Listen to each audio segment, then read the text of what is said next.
Let's take a closer look at President Lee Jae-myung's diplomatic debut with reporter Song Joo-young, who accompanied him on this trip. Reporter Song, in the recent Korea-Japan summit, President Lee put more emphasis on the future than the past. Does that mean he's suggesting we move on from historical issues? No, to be clear, it does not mean he's suggesting we cover up the past. President Lee stated at his inauguration on the 4th that consistent policies are vital for international relations. The third-party compensation plan by Yoon Suk Yeol aims to resolve forced labor issues. This is also why it's interpreted that they won't immediately discard or change this proposal. Then why emphasize the future over the past? It's about the so-called two-track strategy. This reflects President Lee's consistent emphasis on pragmatic diplomacy. It's similar to the two-track strategy of the last Moon Jae-in administration. But doesn't cooperating with Japan on security mark a difference from the Moon Jae-in administration? Yes, that's correct. Progressive administrations, including Moon Jae-in's, were sensitive about security cooperation with Japan. Former President Moon reportedly once drew a line during a closed-door Korea-US-Japan summit, telling then-President Trump, "Japan is not our ally," according to a senior official present. For this reason, Japan is likely hopeful about the possibility we've opened for security cooperation. This background may explain why Prime Minister Ishiba publicly stated after the Korea-Japan summit that President Lee also emphasized security cooperation.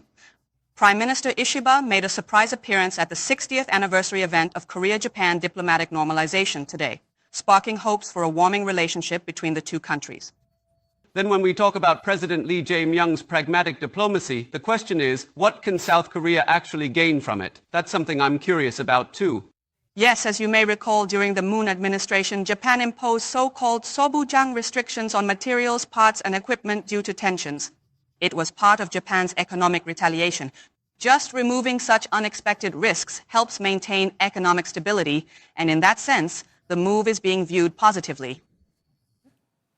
As we look ahead to the future, it is expected that the relationship will be sustained as a harmonious and cooperative endeavor for development. Some political analysts suggest that it may be interpreted that President Lee's message is somewhat more focused on the United States than it is on Japan.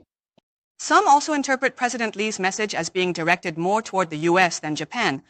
South Korea is taking the initiative, knowing the U.S. wants stable Korea-Japan relations for managing East Asia. The strategy is to send this kind of message to build trust in negotiations with the U.S.